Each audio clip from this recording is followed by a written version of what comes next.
All right, welcome back to another episode of Revealed Apologetics. I'm your host, Eli Ayala, and today we have a very special guest. Every guest that I have on is special in some way, but everyone's equally special. That's right, we're equally special. Well, when I had Matt Slick on, I said we have a special guest, but there are two types of special. There's the uppercase S special and the lowercase s special. One is the special, and the other one is legitimately special. So Matt Slick, he can take those sorts of jokes, but I mean special for you in the good way. All right. So not the Matt Slick way, fortunately. That's right. Matt Slick can take it. He's special in a completely different kind of way. Yeah. So my special guest, of course, those who follow Mike Winger's YouTube channel, you obviously will know who he is. He is a wonderful resource with regards to things that are very pastoral, apologetical, and theological. And so that's what I appreciate about Mike's YouTube channel. Has got a lot of content that covers a wide variety of things that I think are very useful to people who are engaged in ministry, and of course, which is our focus, apologetics. So I'm very happy to welcome Mike here today, but he's not going to say anything for another minute or two because I have to make a couple of announcements, and then I'll let you say hi to everyone personally. How does that sound? Perfect. All right, great. Well, there are a couple of guests coming up very shortly. Next week, I have Dr. Vern Poythress from Reformed Theological Seminary to talk about how the Trinity, how the doctrine of the Trinity impacts everything. And so we're going to be taking a look at how the metaphysics of the triune God kind of spills into everything that we do and allows us to see the world in a way that makes sense. And I think we're gonna have a really good time with Dr. Poythress. He was very generous in responding to my invitation, and so he will be coming next Tuesday. Also, on July 9th, I will be having Dr. Hugh Ross on, which is very, very interesting. I had Dr. Jason Lisle on a couple of shows ago, who is a very well-known proponent of young earth creationism. And as I was speaking with Dr. Ross's secretary or contact person, she told me that Dr. Ross loves to interact with people. And I was like, you know what? Let me see if I can set up Jason Lisle with Hugh Ross. And so I reached out to Dr. Lisle and just waiting for a response. So hopefully that will happen. So I'm going to try to make that happen. Maybe we could have a moderated discussion between the both of them. I think that'd be really great. I'll watch that. I'm sorry? I'll watch that. Yeah, that's right. So I hope that will happen. If not, I do apologize, but I am trying to get some guests here that I think people will enjoy and learn a lot from. So just wanted to get that out of the way. All right. Well, our guest today is Mike Winger. He is I'll make him blush. He is a YouTube superstar. He's like, absolutely not. Actually, he does have a really great YouTube channel. He's got over 134,000 subscribers with over 398 videos or so. A lot of content. So definitely, you're most likely going to know more about Mike Winger than myself. But if you don't know about Mike Winger, go over to his channel and subscribe. There's so much helpful information there. And of course, if you're enjoying Revealed Apologetics, I'd greatly appreciate if you subscribe to the Revealed Apologetics channel as well. Without further ado, let me introduce Mike Winger. Why don't you say hello to everyone who's watching? Hey, everybody. It's good to be here. Eli, I'm grateful to get to come on. Eli and I are friends, actually. Even though we totally disagree on a couple issues, we agree on even more issues. So, That's right. and the more important ones, I think. So yeah, it's good to be here, and I'm happy to join with you and talk about this issue I've been studying a lot and teaching on recently, which I actually avoided teaching for years. Divorce and remarriage. Yeah, it's definitely a controversial topic and a very personal topic. It's one of those topics that when you speak to it, people are quick to say, who are you to speak into my private life and my marriage and all those other sorts of things. So it's definitely a touchy topic, but an important one. And that's why I'm very excited to have you on today, since I follow your channel. You have some videos on this topic already, and a giant one, I think one over 3 hours long, where you cover a lot of your research in this specific topic. Very, very excited. All right, well, great. Let's begin then. I want to ask you a few questions, and then perhaps you can interact with them, and let's see where the conversation goes. I do want to clarify something. I've received multiple messages from people when I was kind of sharing this on Facebook. I am not debating Mike Winger. People like, good luck with your debate. There's no debate. I'm not debating. It says Eli, Mike Winger and Eli. It didn't say Mike Winger versus Eli. All right. Yeah. So we're here just talking. I want to learn from him. He's studied this topic far more than I have. And so I'm here to learn, and hopefully you guys will benefit greatly. And of course, Mike has been generous to take some questions in the live chat as well if you have them. So please send them in. I will go back and share them towards the end, and Mike can answer them for you. All right? All right. Well, seeing that this is a topic that you cover personally in great depth on your own channel, how long, if you don't mind me asking, did it take you to study this issue until you were comfortable sharing your thoughts with everyone throughout the interwebs? Yeah, well, okay. So let me just say I'm uncomfortable with the issue. I think it's a huge issue. I think there's major consequences in people's real lives. And the truth is that for years, I was just confused. Like I don't know the right answer. Life is complicated. Life is hard.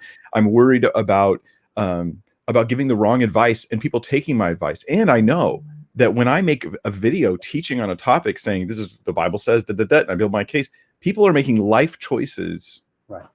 And in this case, life choices about divorce based upon my teaching. I just feel a lot of trepidation about it, like very sincerely I do. And I was, like I said, I was confused about this. And even pastors that I talk to about it, oftentimes they're just going with their gut. Sure. They're giving advice that's not based oftentimes on scripture. It's just based on their gut. And other times it's based on scripture, but it's only based on like 3 verses. And I'm like, well, there's a lot more that the Bible teaches than just those 3 verses. You know, you quote 3 verses and you ignore the rest of the teaching on a topic, you can have an unbalanced view. So what I did was I just did like an isolated study. I said, I'm just going to focus on this topic. And I've said I did over 200 hours of research. That's an understatement. I don't know how many hours. I didn't clock it all. It's just, it was hundreds of hours. And there's a lot of scripture to cover, a lot of various passages to study in depth, and then try to see how they all work together to communicate what God's telling us. There's historical issues, background content that you want to get into there, and you want to read scholarship on those topics. There's linguistic issues, the debates about like, what did Jesus mean when he said, except for porneia, sexual immorality? Well, what does that mean? There's recent scholarship in the past like 20 years. There's been a lot of writing on this topic in particular. And so I wanted to kind of like get up to date on all that and not just read it and quote it, but understand it. Like, know whether I should side with this or that, you know, what truths are here, what maybe mistakes are here, that kind of thing. So I think I do have clarity on the issue now, largely. Okay. And so that's why I went ahead and did my teaching on it, which is why that video is 3 hours long. It's a summary of just 1,000 issues that I covered in detail. So yeah. Sure. Now, you said that you had to study the Bible and, of course, linguistic issues, interpretive issues, and I would imagine that cultural issues play a huge role. How did you come at it? What were the resources you used to kind of learn the cultural context of how they understood marriage, divorce, remarriage within the ancient world? Well, you know, as soon as you pick up any commentary on the Gospels where Jesus is talking about marriage and divorce, they all will say the same thing. Well, back in the 1st century, there was this debate between these 2 schools of Jewish thinking, the Hillelite school and the Shemaite school. And so you know, any commentary will give you access into these people, but when you really want to understand what were the Shemaites and Hillelites saying, what were they really thinking, you need to go beyond most commentaries, most of the comments that they give. So I looked up, for instance, David Instone Brewer, who I don't agree with his thesis, his ultimate conclusions, but he does give us tons of access to primary sources. So I'm looking at the primary sources, you know, reading the debates in the Mishnah between the Shammai and Hillel schools, what they were saying. And so, yeah, looking at that, you know, looking up, you know, scholarly resources, and as well as just reading large portions of the Mishnah itself, along with like a Jewish divorce text, divorce certificates, and Greco-Roman divorce, and you know, because it's very different. The 2 very different cultures handled it differently.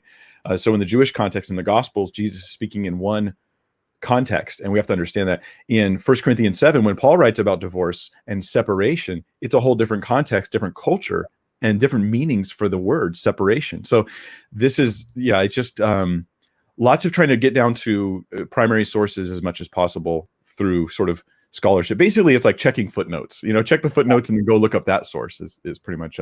We've talked about this before. I end up being a footnote fanatic. Yeah. All right, very good.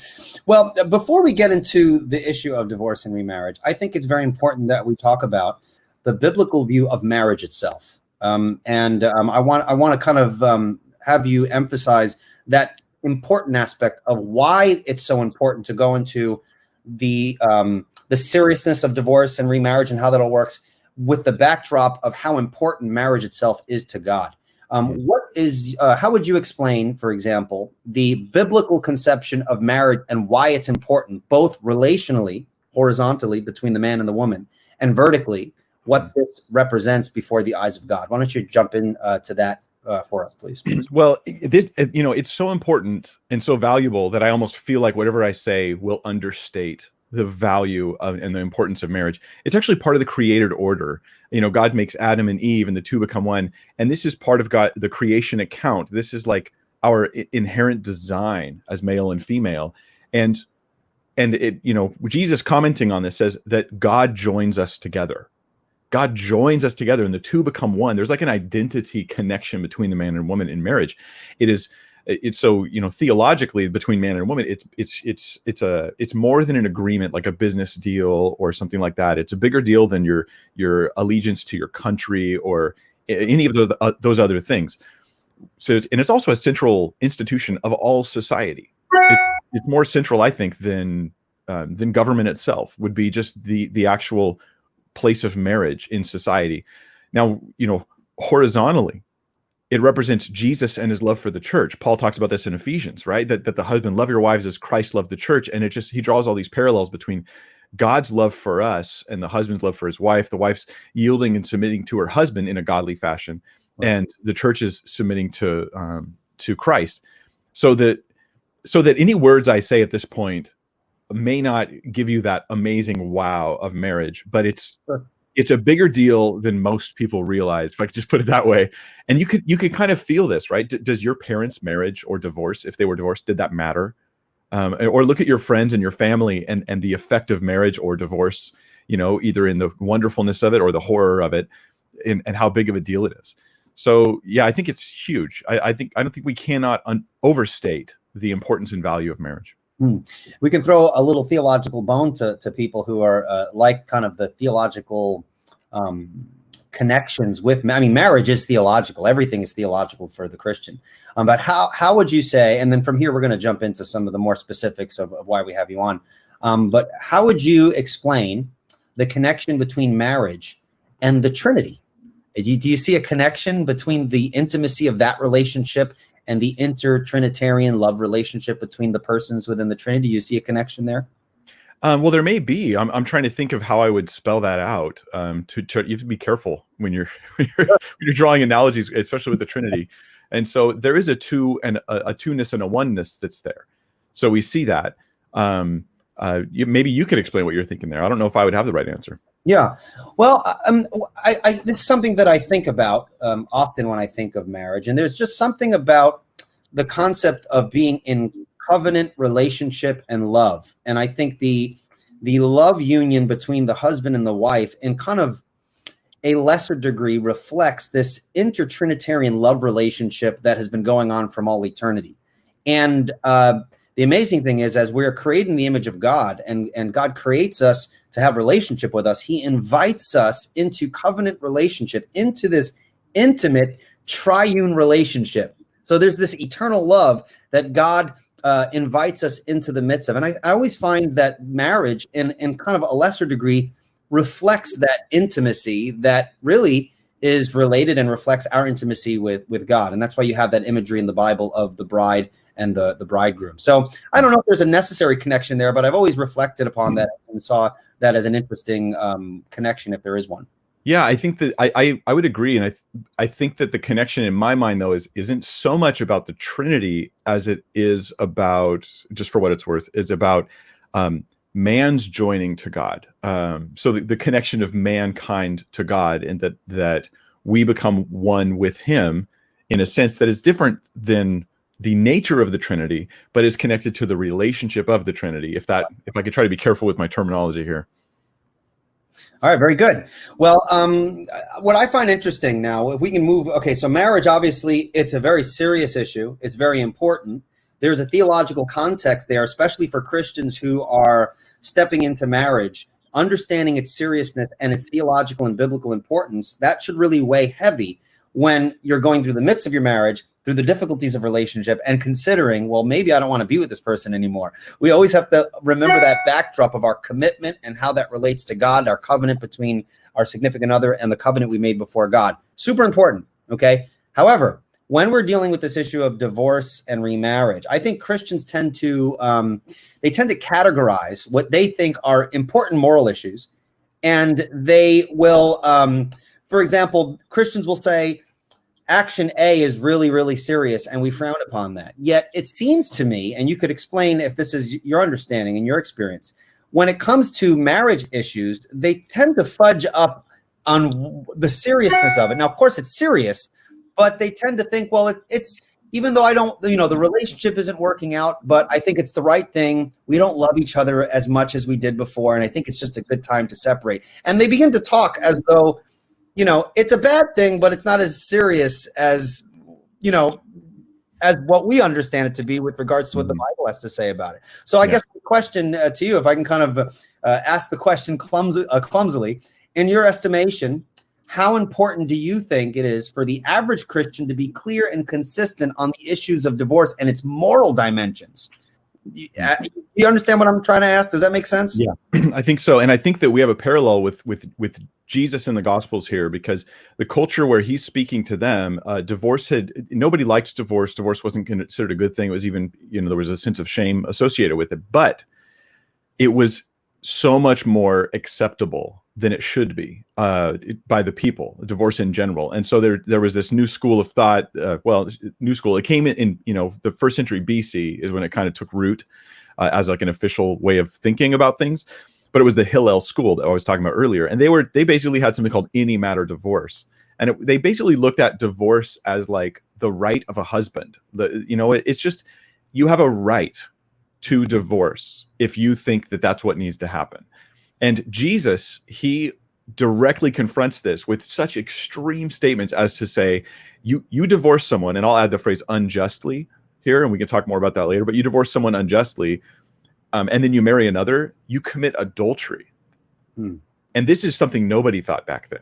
No, I mean, none of the Shemaites, the Hillelites, nobody was thinking this. It shocked everybody. Wait, it's one thing to say the divorce was wrong, but you're saying that you're still morally obligated to your spouse if the divorce was wrong, and that if you marry another, you're actually committing a sin. You're committing adultery. And that's Jesus's way of waking up, I think, his culture and his community to the importance and value of marriage. So we can't, as Christians, we can't take Jesus seriously and look at divorce as, well, it's unfortunate, but once it happens, and then you move on and you just go marry somebody else.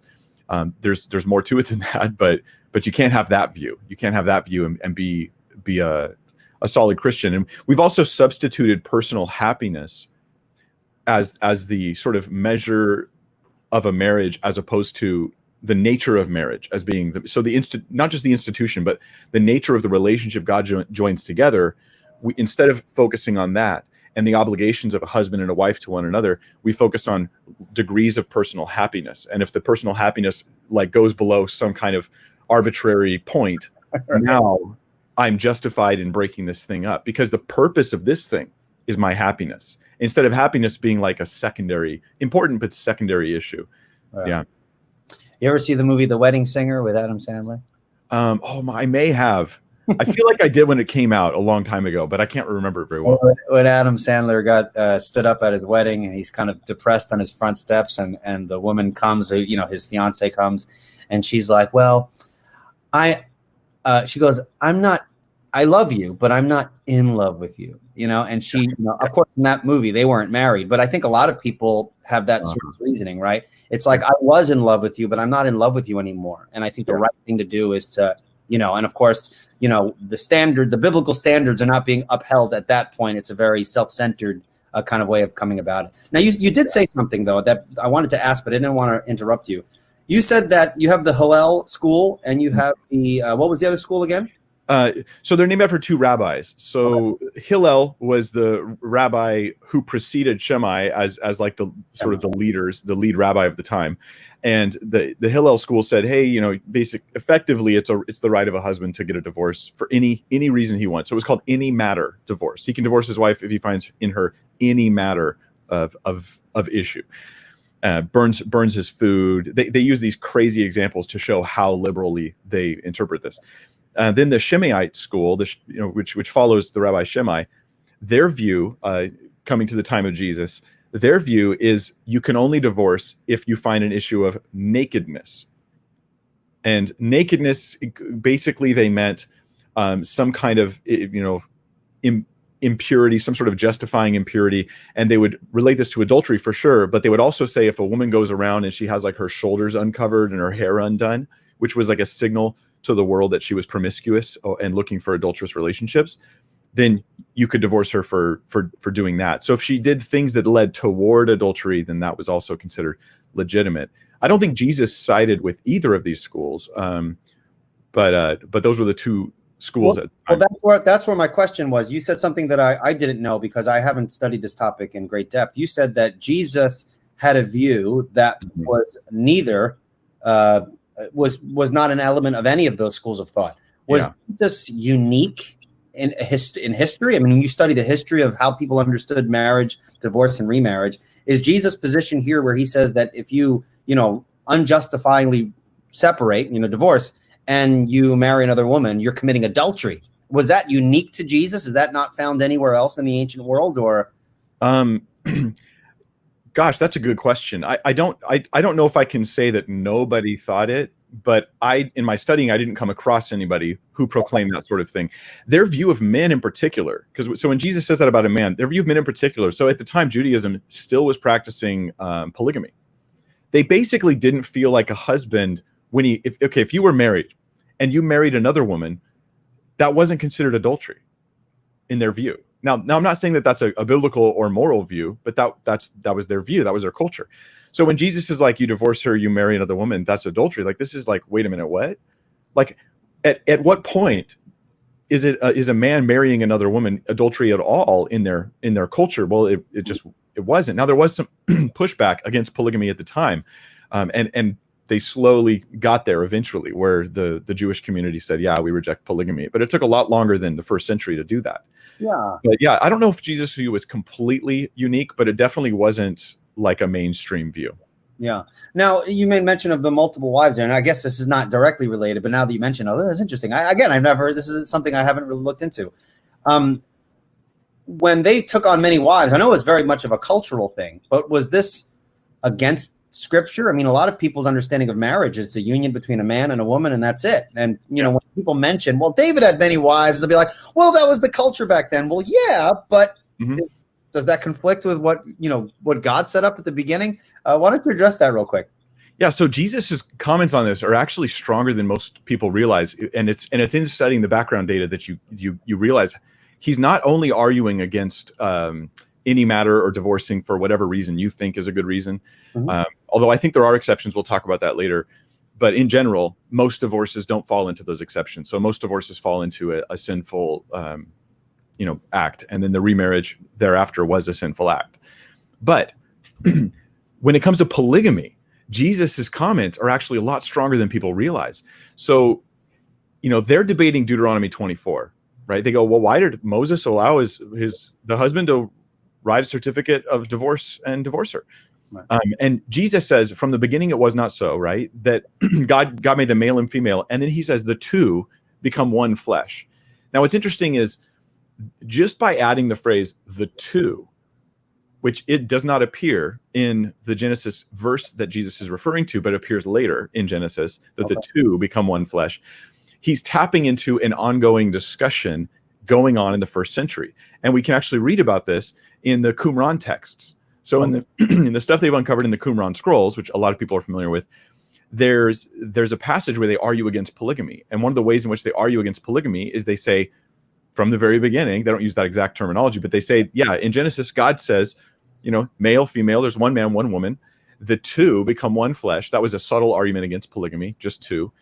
Then they tap that into Genesis 7, where they're going into the ark 2 by 2, and they saw this as like an affirmation of one man, one woman. And so when you have there's a lot more to it. Probably don't want to bog down the whole thing today with it, but there's basically an ongoing cultural discussion about polygamy, and those who are pushing against it are using certain terminology, and Jesus uses that terminology when he's talking against divorce itself. And so he speaks against polygamy and divorce. That was something I didn't expect as I was doing this study, was to find that Jesus's words were much more strong against polygamy. Like I said, when he's like, hey, you marry another, you commit adultery. They're like, wait, under no condition do we think that's true. If it's a divorce, it's a divorce. You marry another, you marry another. That's not, we're worried about the divorce. We're not worried about the remarriage, right? That was not something that was on their mind. Yeah. And so, yeah, all those things argue against polygamy. Ask me for clarity if I muddied things up at all there. No, well, that makes sense, and I think it's important to understand too that Jesus often, in explaining certain laws, would kind of not add, but kind of intensify the implications. For example, when Jesus says, if you look at a woman lustfully, you've committed adultery with her in your heart. I mean, that seems more strict than just the law, the rule on the face of it. So yes. I think that's a very interesting thing to see Jesus kind of clarify, these debates. He kind of magnified it just to highlight the importance of the law and how serious it is. Yeah. That's super important. Now, this is an interesting topic because it relates to so many other issues, morally, and as you mentioned before, culturally. How should Christians approach this topic if they wish to study what the Bible has to say with regards to marriage, divorce, remarriage, all those related issues? Does it simply boil down to reading the portions of Scripture that seem to speak to this area? I mean, does the Bible speak to this topic unambiguously? I mean, this is an area where people disagree. It's one of the things that I hear skeptics say, you Christians don't agree on anything. And then they'll list off a whole bunch of things that Christians disagree on. And one of them that pops up is, marriage and divorce and all this other stuff. How should we approach this? So I do think that the key, the number one issue is, just gathering all the relevant, this is the key, all the relevant texts in Scripture. And then you can come up with your interpretation, and you can test it against all of those texts. And if your interpretation doesn't fit with every text that teaches on it, then you don't have the correct biblical view. Mm-hmm. And this is something I see a lot. And the people who I think do this the most are the more strict perspective. They quote Romans 7. If a woman marries another while her husband's alive, she's committing adultery. This is wrong. And then they quote Jesus in Mark and Luke in particular, where he doesn't offer any qualification. He says, you divorce your wife and marry another, you commit adultery. Mm-hmm. You marry a woman who's divorced, you commit adultery. And there's no other explanation there. But then they ignore Matthew 5, Matthew 19, where Jesus says, except for sexual immorality, right? Like, except if it's sexual immorality, and they tend to ignore it, or they find really unlikely ways of explaining away those passages, mm-hmm. or they ignore 1 Corinthians 7, where Paul talks about you have an unbelieving spouse who's unwilling to stay with you. You're no longer bound or enslaved, and you're free. And the implication is you're free to marry. And there's a whole debate on that. But you also look at Ezra, and Ezra, there's like there's a command to divorce that Ezra gives out, and he's giving it out as a way of obeying God. I mean, the context seems to imply that there's at least one divorce situation. They sometimes will ignore Jeremiah 3, where God divorces Israel. So we have to take all of these and put them all together. That's important. But then it gets complicated and it gets challenging. And I don't subscribe to the idea that if for Christianity to be true, everything in the Bible has to be easy to understand. Sure. I don't think that's rational. I don't think that view is rational at all. I know a lot of atheists like to lean on that, and they literally will dismiss Christianity because it's hard to understand. Well, then they can't believe in quantum physics either. They can't believe in can't believe in a whole host of things. Yeah. So but there is also relevant background information that does help, and it really helps enlighten us. And then you can add the background data to see if your view is consistent with that as well. So this helps support good interpretation. We look at the Jewish debate on divorce at the time. We ask questions like in 1 Corinthians 7, when Paul talks about a woman separating from her husband or a man divorcing his wife. Is separation and divorce, are they the same thing or are they a different thing? Mm-hmm. Well, we have to look at Roman culture to get the answer to that. It turns out they're the same thing. There's also language issues like, Jesus, what do you mean by porneia? I have a whole section where I deal with that. When Paul said that the believing woman or man was not enslaved to a marriage with an unwilling unbeliever, does that mean they're also free to marry someone else? How would the original audience have taken that phrase, not enslaved? Yeah. And so these are questions that you have to go into history to help enlighten you on those issues. Yeah. So it's not simply going through and giving a survey of the relevant biblical passages. You need to dig a little deeper for some of that more wider context. To be wise, we do need to. Now, here's the thing. In my opinion, when I've gone through all that background stuff, I then look at it and go, I could have come to these same conclusions just doing the survey of scripture alone, right? Sure. But the background data serves as a check to make sure I'm interpreting those texts correctly. That's it. Yeah. Right. All right. Very good. And I had a question real quick. It just popped in my mind. Suppose you had an ancient Israelite who has the law of Moses. He kind of backslides and kind of does his own thing. He kind of falls in love with a woman from the surrounding pagan nations, and he marries her. And then, a prophet comes along and says, don't marry don't take the women of these other surrounding nations around you. And the person comes to his senses and says, what have I done? Lord, please forgive me. What should that person do? What would have been expected of that person? Would that person had to divorce his pagan wife in that context? Or did the law, given that situation, require him to say, okay, you didn't do what was right, but you're in this situation and so remain in that union? Okay. I would give an easy answer to this and say, hey, you have a covenant you shouldn't have entered. Guess what? You entered it. Honor the covenant. We have Joshua with the Gibeonites. He was told not to make any sort of treaty or contract, of peace with the people of the land. But the Gibeonites deceived him. They were like, hey, we're from far away. Remember, they got moldy bread and they travel over in the book of Joshua. And they're like, look at our sandals are worn out. We're from real far away. Let's make a treaty. Joshua does not inquire of the Lord. He makes the treaty and then later finds out who they really are. And God requires them to honor the treaty, to honor the deal, the covenant that he made with them, to use the correct term, covenant. And so I think that there's an element of that. There's also the fact that we don't have these instructions about tearing apart existing marriages. And it seems like this is, in general, not something we do in scripture. I have a whole section in the video where I talk about this. But then there's the book of Ezra. And the book of Ezra, they're coming back into the land, right, after they've been expelled, and they're sort of renewing the covenant with God. And there's over 100 marriages that they actually separate and divorce from in the book of Ezra. And this is a long discussion, but and I'm going to deal with this today. I'm going live today, and because I'm dealing with a whole bunch of issues I didn't cover or pushback or questions from my first video.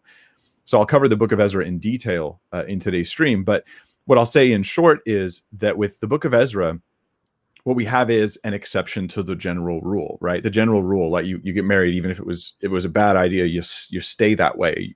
The two have become one, and you stay married. But with Ezra, what we have is a renewal of the people going into the land initially. It's kind of like that first exodus from Egypt, trying to enter the land. They're coming back into the covenant.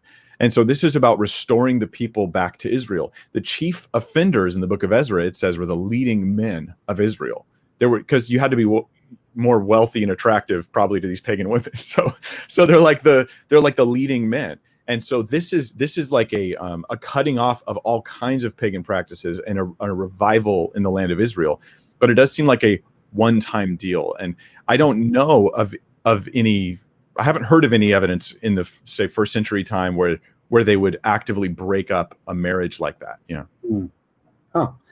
All right. Well, I want to transition into the specific topic of divorce, what the Bible has to say about that specifically, because I know the common idea, most people who have a passing knowledge of this topic, they'll say, well, of course, the Bible says, if your spouse cheats on you, that's good ground for divorce. And I'm sure there's more depth to that whole situation. So hopefully we can get into that. But before we do that, I do have one question with regards to your personal study on this topic. What did you find personally the most challenging part of studying this specific thing? Was it an emotional challenge? Was there an intellectual challenge, a mixture of both when confronting this topic?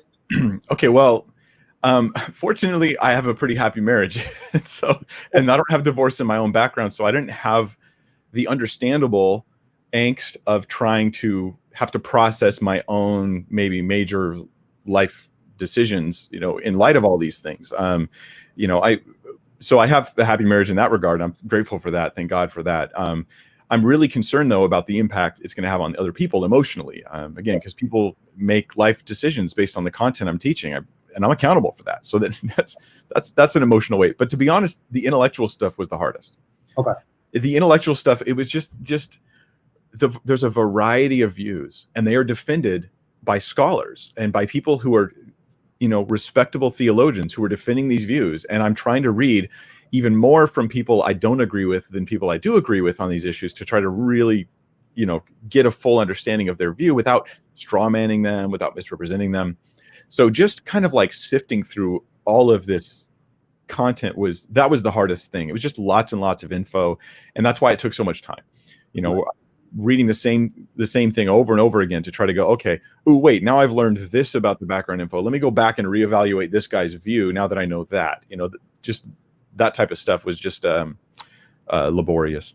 Yeah. So yeah, the intellectual stuff was the biggest challenge. Now I want to encourage people, because I know a lot of people who watch your channel or they follow apologetics in general. There's the great intimidation of having to study and read a bunch of stuff. Let me tell you something. When you study and dive into a topic, it is hard, but the fruit of it is totally worth it. You might come out of it with some intellectual turmoil. Some of the topics you have to study, they kind of really challenge you. But it's definitely a worthy journey to take to dive into a topic and be able to share what you found with other people. And so I do encourage people to, you might not have enough time as Mike has, not that he's sitting around doing nothing, but he's definitely taken the time to look into this. Hopefully that'll encourage people to really dig into a topic and share with someone else. So real quick, guys, just as a quick reminder, if you're enjoying our conversation, enjoying the content, please be sure to subscribe to Revealed Apologetics on iTunes as well as YouTube. And of course, if you're not familiar with Mike, which I'm sure most people here are, go over to Mike Winger's channel and subscribe and get those notifications. He always has some really good content, especially Mike mentioned before that we're friends and we disagree on certain issues. I'm a low down, dirty Calvinist. Everyone who knows me, I'm a Calvinist. Mike isn't yet. I love you anyways, though. I'm sorry? I love you anyways. That's right. You were predestined to. So yeah, we can get along and we benefit from one another. And, there's a lot to learn from those with whom we disagree. So I tell people about your channel all the time. I find it a blessing for myself personally. And I think you do an excellent job. So Thank you. wanted to throw that out there. All right. Well, Mike, why don't you tell us, what does the Bible say about divorce? And perhaps you can go in a little deeper than just the common, people tend to think they know what it says, like, unfaithfulness. Well, why don't you go through some of those texts? What does the Bible say with regards to this unfaithfulness? What does that mean? What does sexual immorality mean? Why don't we go into some of those things? Ooh, we can talk about that. Let me pull up those notes real quick. Sure. You're doing great, by the way. You're doing a good job. So in my video, what I did was I surveyed, for instance, okay, Jesus says in Matthew 5:19, if you divorce your spouse effectively for sexual immorality or for any other reason than sexual immorality, then you're committing adultery if you marry another. Right. So then some of the questions that come up in the text are, does that exception clause apply to divorce and remarriage, or does it only apply to divorce? Mm-hmm. And that's like a Greek discussion, and it gets heady, and it gets kind of, there's a lot there. But I think that the conclusion of the study is it's best to take it in its natural sense, the same way it reads in English. It's like, yeah, if you divorce and remarry, except for this reason, then it's adultery, which implies if you divorce because of sexual immorality and then remarry, then it's okay.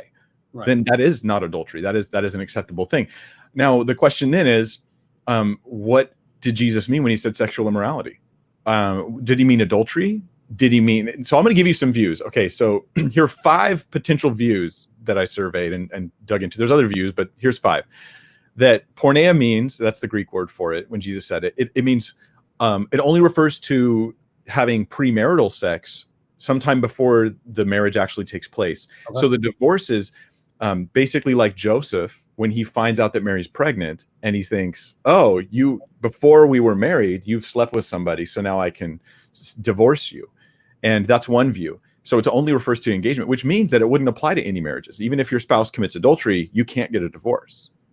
This is a view of some individuals, some even scholars, who will say you can't have a divorce under any condition. That's their bottom line. Another view is that it's incest, that porneia is just incest, and they try to build a case from the Greek, which is incredibly weak. I mean, most of these views are really bad once you start studying into them, in my opinion. But another one is that it's incest, and they're just saying, look, if you marry someone and you find out that they were your sister, your cousin, some kind of close relative, and maybe you didn't know, maybe you did know, then you need to get a divorce.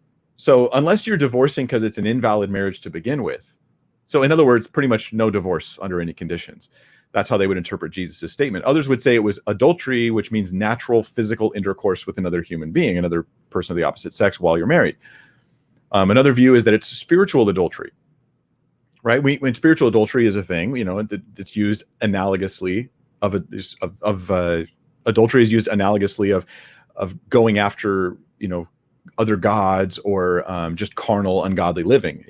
I'm cheating on God, so to speak. Sure. And then they would say you could divorce your spouse if they apostatize. Of course, that's directly refuted in 1 Corinthians 7, where he's like, if you have an unbelieving spouse, stay together, make it work.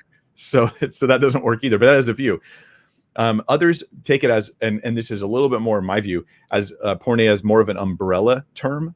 Porneia is used as an umbrella term, and it could refer to adultery, clearly adultery, and it could also refer to, like, say there's acts that you commit with another woman that don't amount to intercourse, right? But it's still porneia. It's still okay, but that was still sexual immorality. And let's not be like, well, technically I didn't do that, but it could still be porneia. So it has to do with a question of degrees. Yeah, umbrella term. So let's see here. I'll run through a couple. If you want some more detail on these, I'll give you some more detail now. For those who think it only refers to sexual violation during an engagement, such as like sleeping with someone other than the one you're engaged to, the pro side for this, the way they would build this case is they'd say, well, Matthew is explaining why Joseph was going to divorce Mary. So what Matthew's doing in the Gospel of Matthew, where the exception clause shows up in Matthew 5 and 19, he's just giving an explanation of why Joseph was a righteous man for planning to divorce Mary. But the problem here is that connection, it seems arbitrary to me. It seems arbitrary. It comes to Jesus in a debate that has nothing to do with Joseph, and in a context where they're not dealing with that at all. They would also say Jews did require a divorce to stop an engagement, which is actually true. But this isn't the actual discussion that's happening in Jesus's day. They asked Jesus about divorce. The debate they're having has nothing to do with engagement, right? It's about divorcing an existing marriage, full marriage.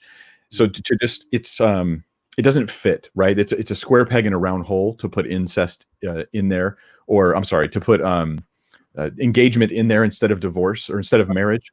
I think that just doesn't fit at all.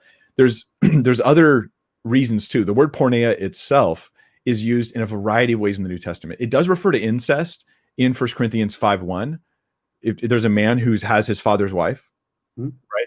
But the way it's written there, it's not exclusively incest. It's not like porneia just meant incest, because Paul writes, and I'll quote it. He says, it's actually reported that there is sexual immorality, porneia, among you, and of a kind that is not tolerated even among pagans, for a man has his father's wife. Okay. So porneia didn't just mean incest. It was rather, incest was a kind of porneia, right? Because it's an umbrella term. It's used in Jude 7 to refer to homosexual relations that they were committing in Sodom and Gomorrah. And that is, even though that's not popular, that's what the text means. And porneia is used to refer to adultery in the Old Testament, in Jeremiah 3, verse 2, in Jeremiah 3, verse 6. In other places in the Septuagint, we're talking about the Greek translation of the Old Testament, it's used to refer to adultery. So the term just is used in an umbrella sense. Yeah, there's a bunch. I could go on for about 15 minutes on this one topic, but the bottom line is that porneia, it seems, is an umbrella term, and the way we can understand it is it's used in Sirach, in this old intertestamental work, it's actually used in this context. It says that they had committed moikeia, which is adultery, by porneia, which is fornication. So fornication is an umbrella term, but when you do it when you're married to someone else, now it's adultery. Does that make sense?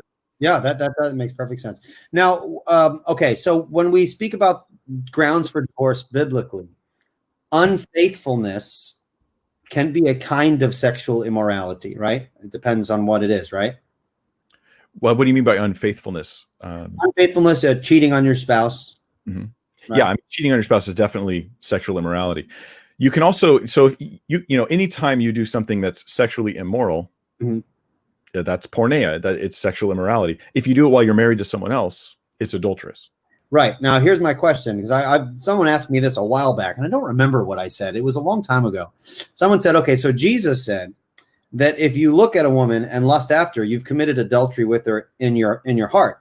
Yeah. Now, if, suppose your wife or your husband catches the other person lusting after someone, it's sometimes, and say, let's suppose it's a visual thing, it's obvious, would that be a ground for divorce? Or if someone was viewing pornographic material?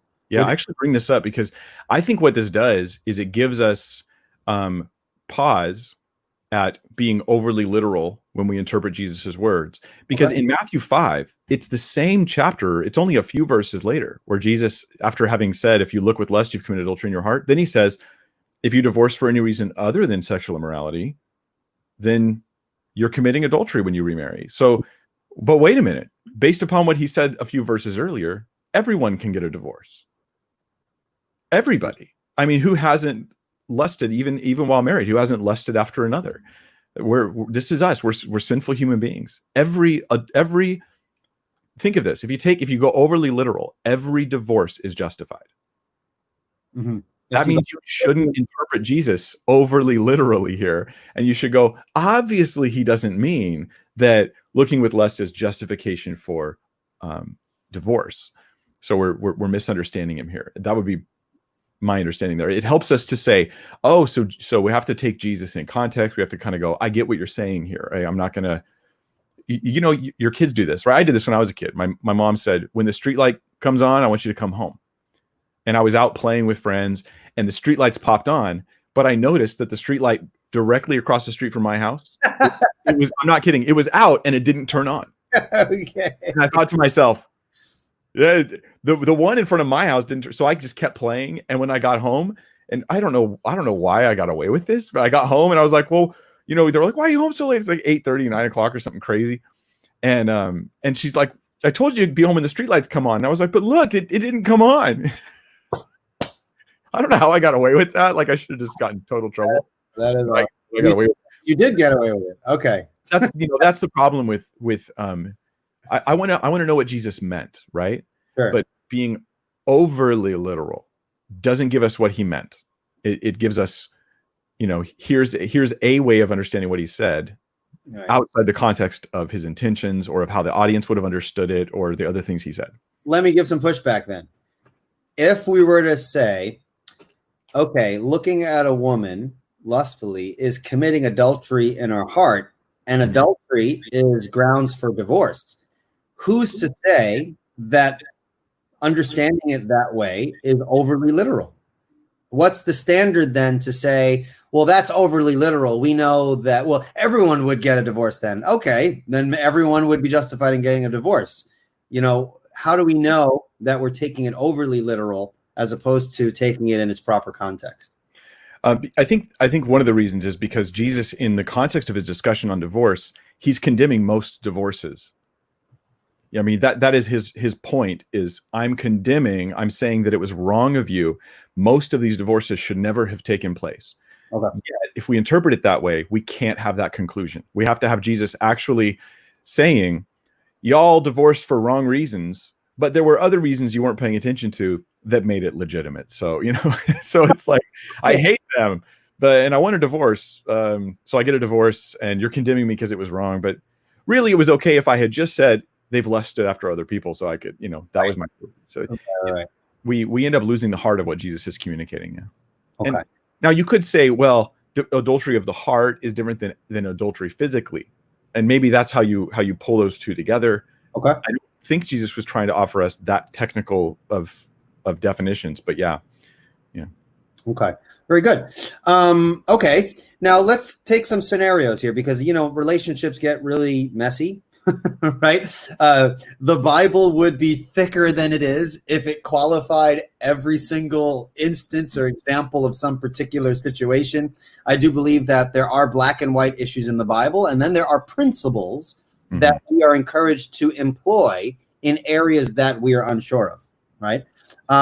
So keeping that in mind, let's take a look at a common example of people saying that, hey, in this particular instance, we're justified in having a divorce. Okay, so if the man or the woman, and make sure I say that, because it's generally people say, well, the man is the one who's abusive all the time. That's not always the case. The question is, if a husband, if the man or the woman are physically abusive, whichever it is, does that provide grounds for divorce? Okay, now abusive is an ambiguous term. So why don't you address physical abuse and mental and emotional abuse? Yeah. Well, I think what you started off by saying that not everything is explicitly answered, so we have to take principles. And that's how I would start this discussion. I would say, look, the abuse question is never directly addressed in Scripture. The hypothetical of, like if the people of Corinth had said to Paul, what do we do if a man is just beating the tar out of his wife every week? If they had asked that and then he answered it, we would have, an inspired proclamation on the topic. I don't think we have that, but I think that what we do have is biblical principles. And this was, I think, an important thing to talk about in the study that I did, that do say that ultimately somebody who's suffering, and I'll use the word extreme abuse, can have a justified separation or divorce. And so let me share a few of the reasons why. Let me try to build a case biblically. Okay. So first off, how should we understand Jesus's statements?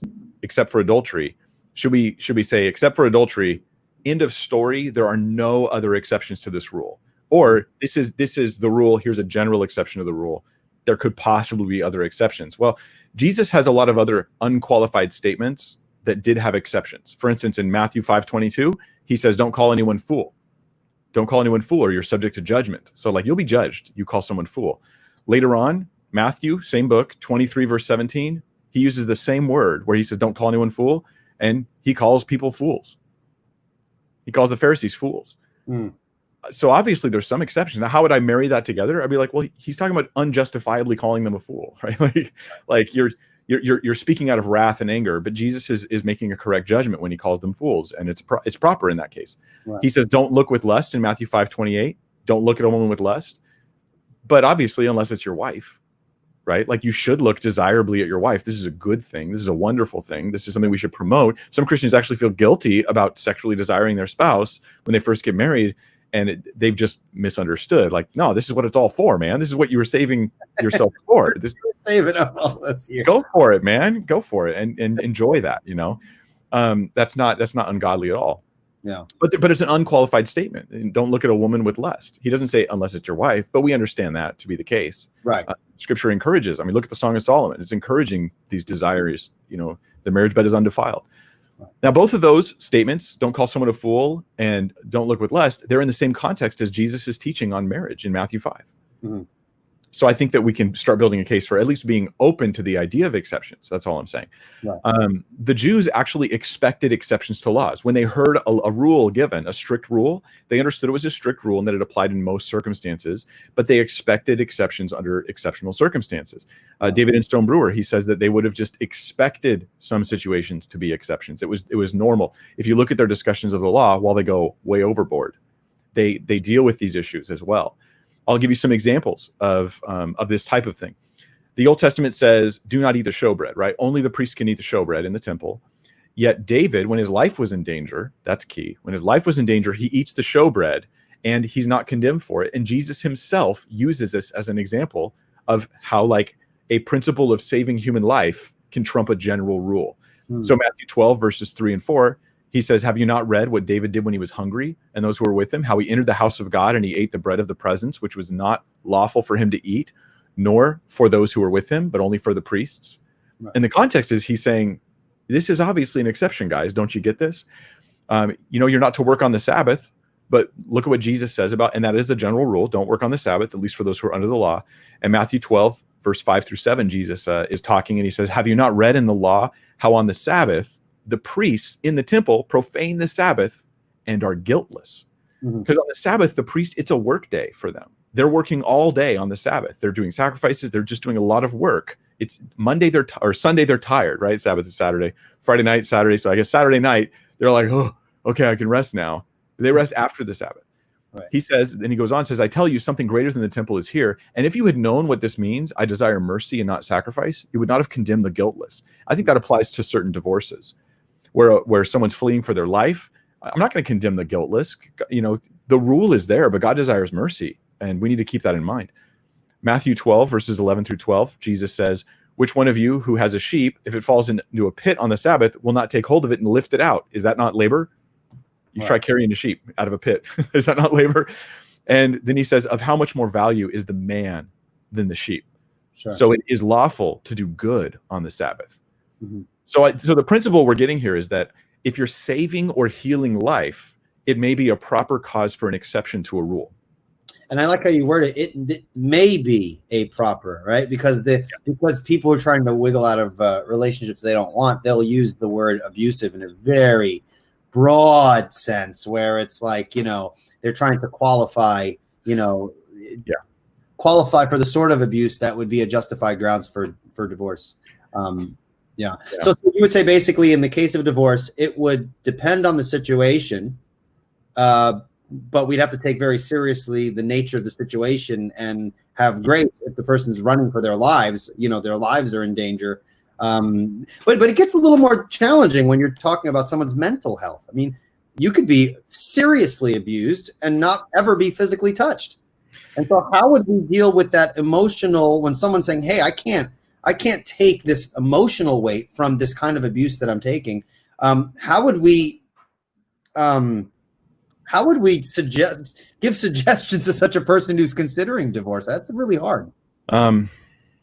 My thought is, this is a really, really hard thing. This is perhaps why there aren't rules in the scripture about it, but just principles, because these types of scenarios are difficult to apply rules to. So for instance, let's say that somebody is being truly, truly abused. The man is, he takes her, I was a domestic violence counselor for years. So I've dealt with perpetrators actually predominantly in domestic violence counseling. And, but I get this, it's on my radar, these issues. And let's say that a man, he takes his wife's keys and he hides them just so that she doesn't get to go to work that day. She can't go to work because he wants her to stay home and do whatever for him. He's a narcissist. He just, stay home and take care of me somehow. So he hides her keys. Later on, he takes her keys back out and he puts them in some obvious location, just so that when she finds them, he can talk to her about how stupid she is. See, you're such an idiot. You can't even find your keys. Oh my gosh. I can't believe you'd be lost without me. Right? I want to make her dependent on me. And he does this kind of thing all the time to just literally drive her into a weakened, mentally messed up condition. Sure. Okay, but let's say that there's another situation and the man and the woman fight, they argue, and maybe there's even some name calling that goes on. But knowing that being a victim of abuse justifies divorce, the woman or the man, whichever one of them does this, they decide to exaggerate the effects of the abuse, feed into it. Oh, he's driving me so crazy, and give you a distorted version of the story, which is really bad and is abusive in a broad sense, but it isn't perhaps justification for divorce. How do you as the counselor even know which one of these scenarios you're dealing with when people are talking with you? It takes time. It usually takes me talking to the husband and the wife and doing it to some significant extent, so that when people offer me even in my video, they're like, here's my situation. They give me 3 sentences. And I'm like, I don't even know if that's true. They think it's true. I believe that. I've talked to enough people to know they think it's true. But we have a way, especially when we want out of our marriage, we have a way of distorting the facts and exaggerating all of the things that have happened to us bad, ignoring all the things we're doing wrong. And so how do you help people to not be that person while not victimizing the person who has legitimate cause to get out of Dodge, right? To flee, to divorce. Right. And I can only take that as a case by case basis. And I can't, as a counselor, I can't do that online. I can't just read someone's paragraph and tell them what they should do. There's a lot more work that has to be done there for me if I'm going to weigh in on it. Yeah. So yeah, abuse is too flexible of a word. My principle is radical danger or harm can justify separation and possibly divorce. Mm-hmm.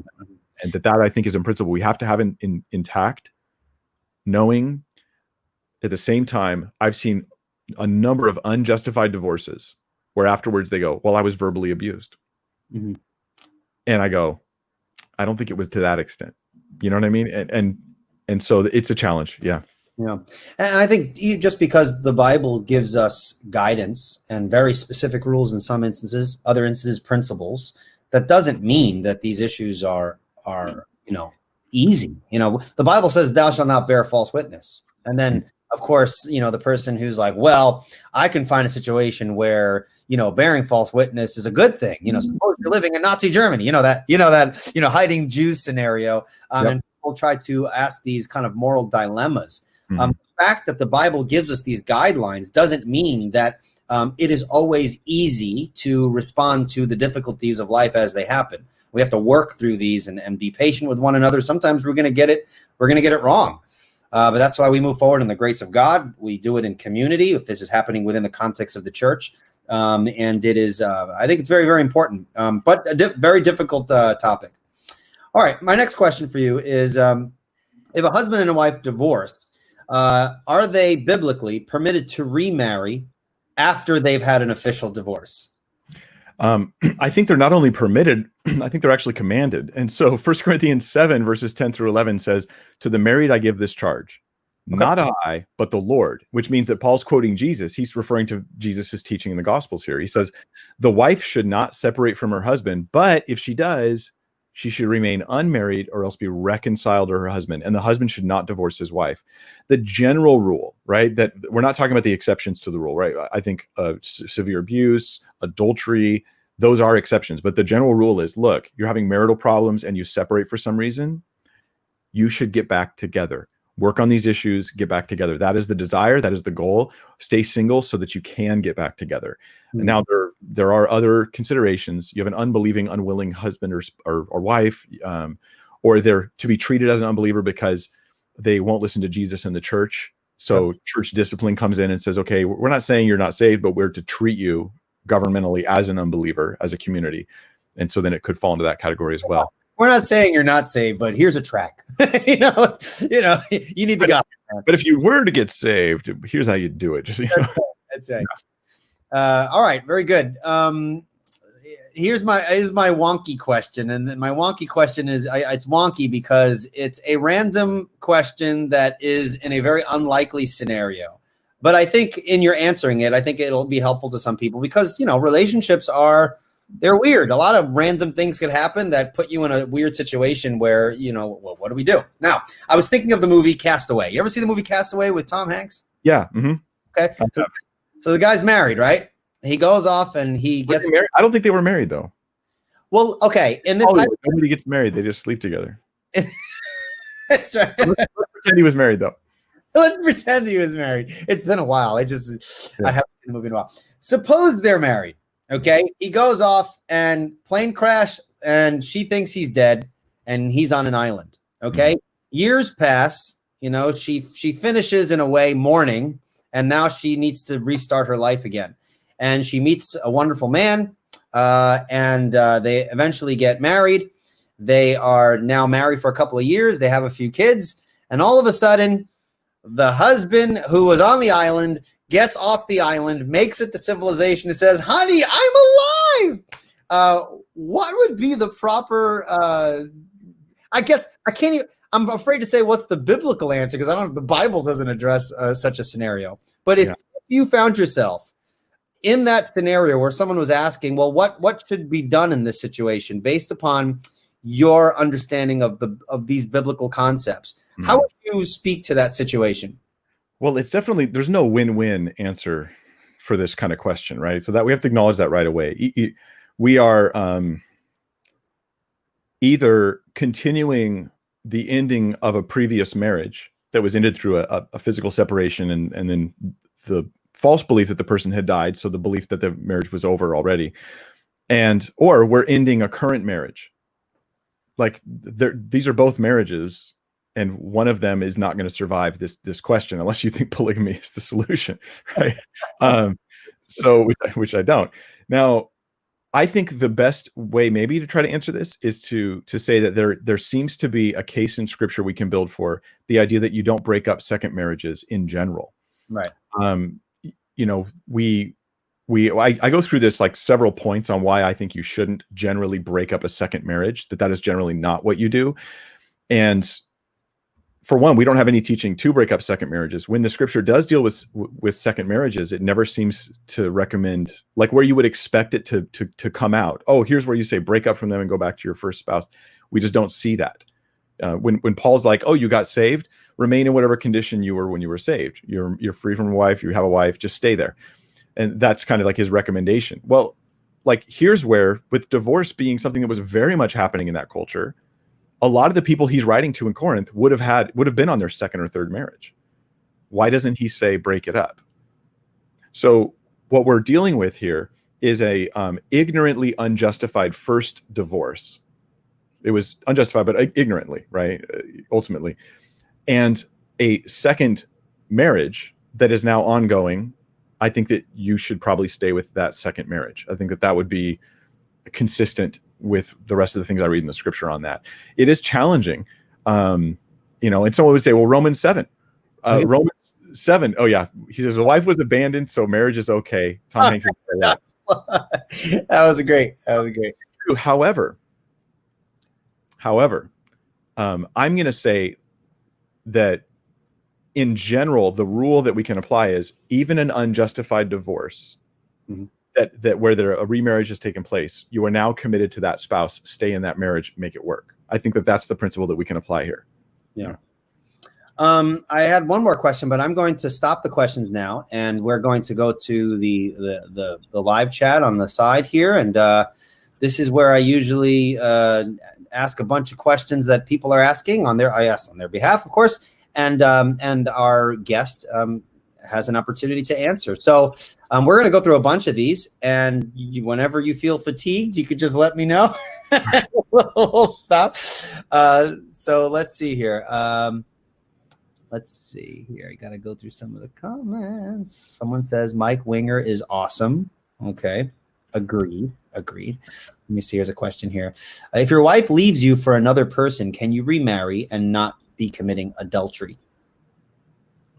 Wait, let me read that again. If your wife leaves you for another person, can you remarry? Yes. I mean, so this is except for sexual immorality. So if after the departure of a spouse, that person sleeps with somebody, gets married to somebody else, that has now added the sexual violation of the marriage to the mix. So even if the separation itself was unjustified initially, it now you're free to marry another at that point. Yeah, that'd be my understanding of it. Okay, I like this one here. Who to prefer? Eli has the best theology. He must be a Calvinist, but Winger has the better bookcase, and he's got cats. That is a hard one. I like cats. They're pretty awesome. I think he would take issue who has the better theology. I mean. Okay, but we could actually talk for hours about like presuppositional apologetics, which we have on the phone. Yeah. When I was studying for a debate on the topic, Eli was one of the guys I was talking to because I was like, I want to talk to intelligent precept guys, and Eli's one of those. And well, so afterwards, I'm like, I hope I was helpful, so I hope you lose. I hope you lose. You just gave me a bunch of misinformation. That's right. All right. So Juan has a question. If you have a kid with someone you're not married to, do you have to marry the woman you impregnated? P.S. I'm just wondering. Maybe suggest he's not the one in the situation. There's no little Juan out there that you're worried about. I hope not. If you have a kid with somebody you're not married to, should you marry them? Unless you're already married, probably yes. Like it doesn't seem. I mean, as a general rule, and you could say, well, what if this and what if that? You can do what if all day, but in general, I think you sleep with someone, you have a kid with them, you should marry them. What if we're not happy? Well, you slept with them, you had a kid with them, go make the best of it. Like, honor the Lord in that marriage. And again, let's not elevate personal pleasure over covenant commitment. Yeah. Very good. All right, here's a question. What defines a biblical marriage? Yeah, that's a good question. So I'm dealing with this today in more detail in my stream, but the question is like, yeah, at what point is someone actually married? Adam and Eve, some people say Adam and Eve they slept together, they were married. But it was more than that though, wasn't it? Adam and Eve had an official joining, not just a physical joining, right? There was like an official joining of man and woman with Adam and Eve. And even later down the road, someone say, well, Isaac and Rebecca, they didn't have like a marriage ceremony. Well, first off, you don't know that they didn't have a marriage ceremony. The narrative is not entire and complete. But if you don't think them, sending, his dad sending out the servant to go to this land to get a wife wasn't the contracting of a covenant between the two, then you're not paying attention to the text. So marriage seems to it does involve a physical relationship, right? But it also involves an acknowledgement of fidelity. You and me for life. You and me are committed. The two of us are becoming one. There's an acknowledgement of that reality, so that two people who just live together and sleep together and who think, well, we're like married. I'm thinking probably not. That probably not. Now, Jesus may have affirmed this, because in his discussion with the woman at the well in John chapter 4, he says to her, you've had 5 husbands, and the man you are with right now is not your husband. Which the implication is she's living with a man and they're not married. And so, yeah, marriage is a covenant commitment that's acknowledged by the community. Now, you can do it with a big wedding, or you could do it with a little piece of paper at the courthouse and you just post on Facebook. That's fine. But the point is that is a decision. And I've actually, in the domestic violence program, the vast majority of those guys are not married to their significant others, their girlfriends, right? They're not married. And I had a whole thing where I was like, I have a theory. And they're like, what is it? And I said, my theory is that the reason you guys aren't married is because you're cowards. Which may not be the smartest thing to say to a bunch of domestic violence guys, but we had built a relationship, because it's 52 weeks, 2 hours a week of counseling. So you get to know each other well. And so I said, I got a whiteboard and I wrote up on the whiteboard, give me all the reasons you're not married. Why you haven't married this girl. You're sleeping with her. She's got 2 kids with you. Why aren't you guys married? And then they were like, well, what if she leaves me, or what if I leave her? They want to make it easier to leave. Okay, so you're a coward. Then you won't commit. Or they say, well, we're concerned about the money. My money and my belongings and stuff would belong to her. So if she does leave, then I'm going to lose out. Like I could owe her and all that kind of thing. And like all these things are basically ways of saying, I'm not committed to you. I'm not committed to you. And so I would consider that not to be a marriage at that point. Yeah. Very good. I was married and divorced before I became a Christian. So would I go against God by getting married again? I've had mixed answers on this. Thank you so much for your ministry, Mike. Really grateful.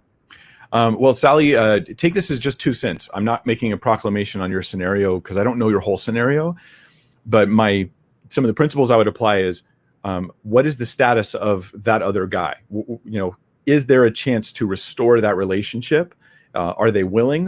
Have they been sleeping around and been with other women? Are they married to somebody else? Then that's going to, give you reason to cut that path off and move on and go get married to someone else. If you can restore that thing, if there hasn't been violations that would justify that separation, then you may seek to restore that. Now, if there has been those violations, or if there's no willingness there, if that doesn't seem to be like a path that can be trod, then I think you're free to marry someone else. We have Doug from Pine Creek. He says multiple wives is a terrible idea unless you have a ton of closet space for shoes. Yes, that is a very profound truth. Very, very good. Thank you, Doug. Let's see. From Pine Creek, man. He's one of the biggest trolls, actually.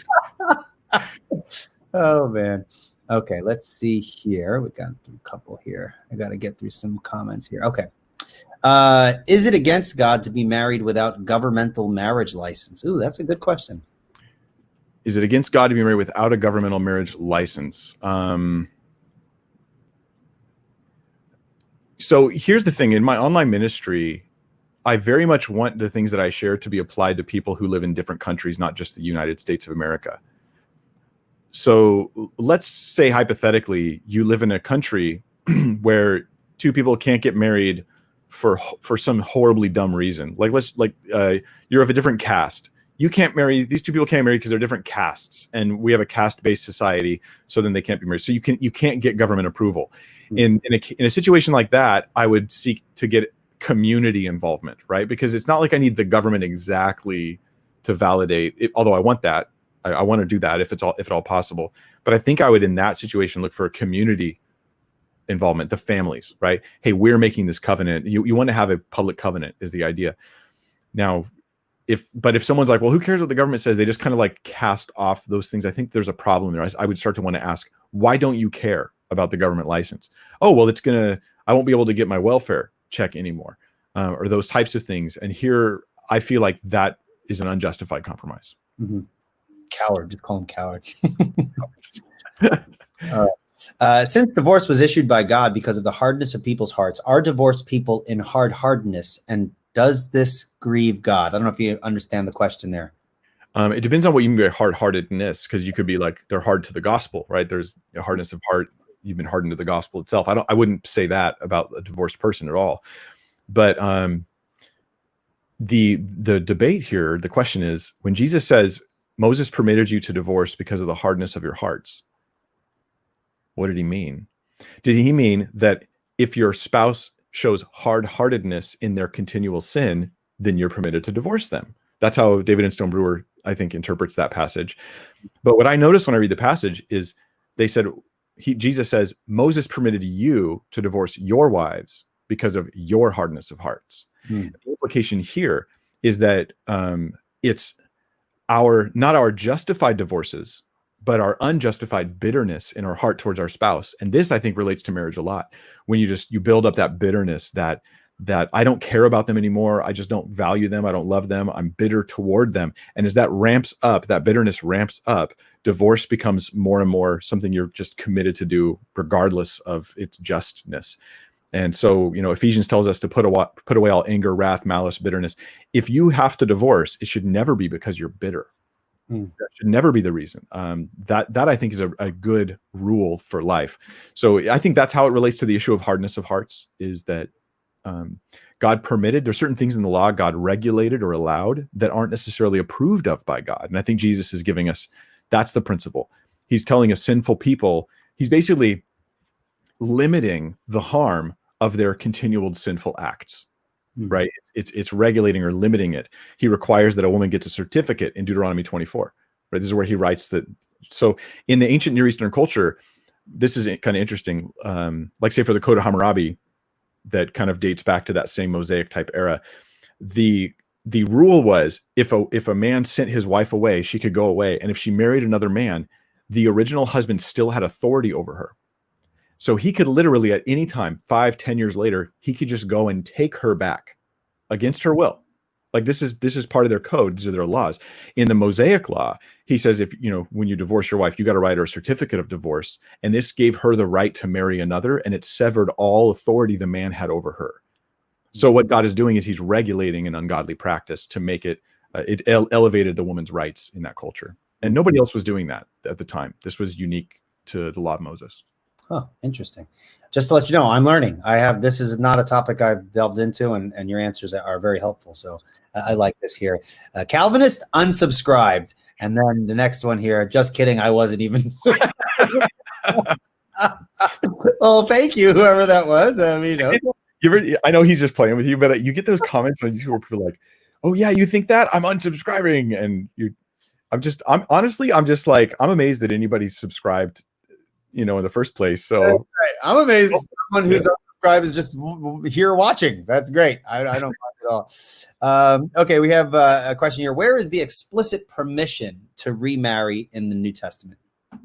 So Tatiana Joseph has commented like probably 200 comments on the previous video. So I've dealt with, and we've gone back and forth a little bit. And I'm even going to be dealing with a couple of her questions or her comments in today's live stream video.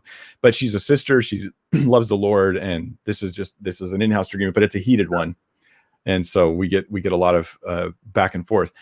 I think that in the New Testament, to the culture, people who are reading it at the time, the explicit permission to divorce is it's a justified, or to remarry it's a justified divorce. I think a justified divorce equals a remarriage. They thought every divorce meant you could remarry. There was no limit, right? If you're divorced, you can remarry. That was their culture, their view. Jesus adapts this, corrects this by saying, no. If it's an unjustified divorce, you can't remarry. Right. But when Jesus says in Matthew 5:19, except for sexual immorality, that phrase applies to the divorce and the remarriage. I think this is explicit permission to divorce and remarry under that condition. Paul in 1 Corinthians 7:15, when he says that the believer is not under bondage in such situations, he's referring to when you have an unwilling unbeliever. They won't listen to Jesus or the church and they don't want to stay married. He says you're not under bondage. That phrase bondage means slavery. He says you're not enslaved. In their culture, if you tell someone they're no longer enslaved, they're thinking, okay, so I'm free to remarry. That's like how they would have interpreted that. And I've spent a lot of time on this and dealt with it in detail in my video, how we interpret that word bondage. Does it mean freedom to remarry and that kind of thing? And I build a point-by-point case for why I think that's the case. And I've even looked in my content from individuals like, say, Tatiana or other believers who love the Lord for pushback, but not pushback where it's just like, Mike, you're wrong. I want pushback that says, no, here's why you've made an error in your exegesis of the passage. Right. And that has been pretty thin in the responses, unfortunately. Sure. All right. Here's it's kind of a rhetorical question, I think, but I think someone thinks that you are perhaps dodging an issue with regards to Jesus saying that if you look at a woman and lust in your heart, you've committed adultery. And then I asked you, how do we differentiate kind of an over literal interpretation of that, as opposed to kind of acknowledging a broader context there. So the person says here, did Mike just say that taking Jesus in context is overly literal and we can't take Jesus at his word? Maybe if taking him literally results in something you don't like, you're misinterpreting the exception. Maybe if you want to respond to that. If not, I can skip over as well. But I thought that was interesting, an interesting point there, which I don't agree with. Let me give you an example of taking Jesus overly literally. Because, well, first I'll respond to this. We can't take Jesus at his word. Is that, Eli, is that what you thought I said? You can't take Jesus at his word? No. Is that my philosophy of interpretation? Don't take Jesus at his word? No. Honestly, I don't think it's intentional, but it is definitely ridiculous to say such a thing about my interpretation. Go watch my video or any of my videos. I care very much about biblical interpretation and accurately and rightly understanding the text. And I may interpret something wrong, but my philosophy has never been, don't take Jesus at his word. But let's give you an example of overly literal. Jesus says, if you want to come after him, you have to hate your father and mother. There we go. I have to hate my parents or I'm not taking Jesus at his word. That's right. And I'm just saying, no, read it in context of everything Jesus says. Right. So the context of Jesus giving the, hate your father and mother statement is also where Jesus says, honor your father and mother in the same book, right? He also says in Luke, honor your father and mother. And so honor them. But yet when it comes to deciding between Jesus and your parents, you will follow Jesus even over them, which is a big deal in that culture, by the way. And so we take the full context of Jesus's statement. Jesus in the, if you look with lust, you commit adultery, right? He says in your heart, but the context of his later statement right after that about if you divorce, except for sexual immorality, then you've committed adultery. His context is to reject a lot of the divorces that are going on. So if you were to interpret the first statement as applying to the second statement, it would justify every divorce and undo what Jesus is accomplishing in his teaching. Very good. And yeah, I mean, when people say this all the time, you have the debates between the young earth and old earth creationist, right? If you're not a young earth creationist, you're not taking the Bible at its word. Well, no, we need to interpret, we need to consider context, and you might disagree with someone's interpretation, but it's not an issue of simply just not taking what the Bible says at face value or whatever. We want to know what the Bible means in its context, and that takes work, right? So I think you provided a good response, and people who know you know that you would never promote not taking Jesus's word. You just want to make sure, what is Jesus saying? That's right. That's right. Oh, I'd be in a lot of trouble if I did. That's right. Doug asked another question here, or I guess, I don't know if he asked a question before. I think he made a comment. He says, if you separate adultery of the heart from actual adultery, so the issue of the heart and physical act, right? Then isn't Jesus saying that adultery of the heart isn't as bad as, say, adultery of the flesh? Yeah, I would actually agree with that. So I think that, okay, when one commits adultery of the heart, they lust. They've committed adultery in the heart, and I think what Jesus wants us to do is realize that's a lot worse than we've realized. That's a much worse sin than we've given it credit for. It's a very serious issue. But when one goes out and commits physical adultery, starts a relationship, has a sexual encounter with someone other than their spouse, they're doing both adultery of the heart and adultery of the flesh.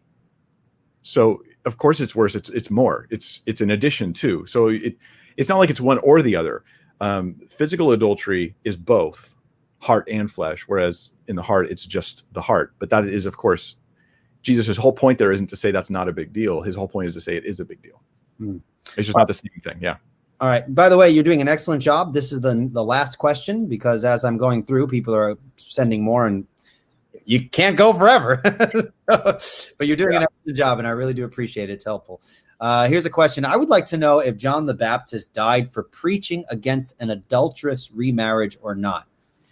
I was actually studying that just the other day. So John, I was trying to figure out, like, what was John saying about Herod? So I'll grant this, like, John the Baptist was killed not only because he had a public following and because he was preaching righteousness, because he was a messenger of God in an ungodly culture, but also because he specifically came against Herod. So Herod had an ungodly relationship with his stepsister. His brother had married this woman, Herodias, and there's lots of people named Herod in that family. It's the way it works. And so Herod had married her. Herod Antipas had married Herodias after she, against Jewish law and custom, just left her husband, his brother, right, and just joins to him. So what is John getting at when he says what you're doing is wrong? Is he saying it's wrong to remarry after divorce? Actually, what John seems to be getting at is that the problem is their physical relationship, their familial relationship. So Herod marries his stepsister while his stepbrother is alive. There's only one condition in Jewish culture where you could marry someone who had married a brother of yours, and that was levirate marriage. When that man dies and you marry her just for the purpose of preserving his family line. The first child that is born, the first male that's born, he carries that man's name and then inherits his land. That's levirate marriage.